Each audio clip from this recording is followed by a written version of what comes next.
ආයාලෝනේ අද ලස්සන day vlog එකක් බලමුද? අද මට කේක්ස් දෙකක් හදන්න තියෙනවා.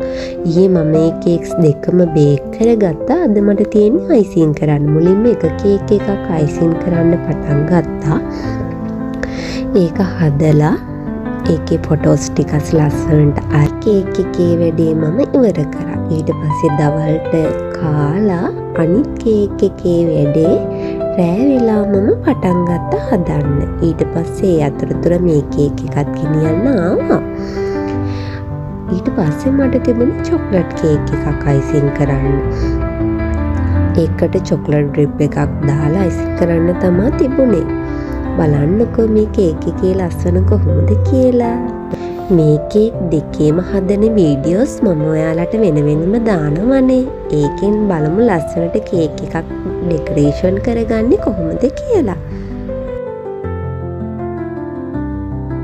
ටිකක් රෑ වෙලා තමයි මම අනිත් කේක් එක අයිසින් කරන්න පටන් ගත්තේ. මුලින්ම චොක්ලට් කේක් එක අපි ප්‍රම් කෝට් කරලා සෙකන්ඩ් කෝට් එකත් ඇප්ලයි කරලා ස්ක්‍රේප් එකකින් ලස්සනට ඩෙකරේෂන් එකක් දාලා කේක් එක ලස්සනට ඩෙකරේෂන් කරගත්තා. ඊට පස්සේ අද දවසට තිබුණු පාඩම් වැඩ ටිකත් ඉවර කරලා මම මේ ඩේ ව්ලොග් එක අදට අවසන් කරනවා. ආයෙත් ලස්සන ඩේ ව්ලොග් එකකින් හම්බෙමු.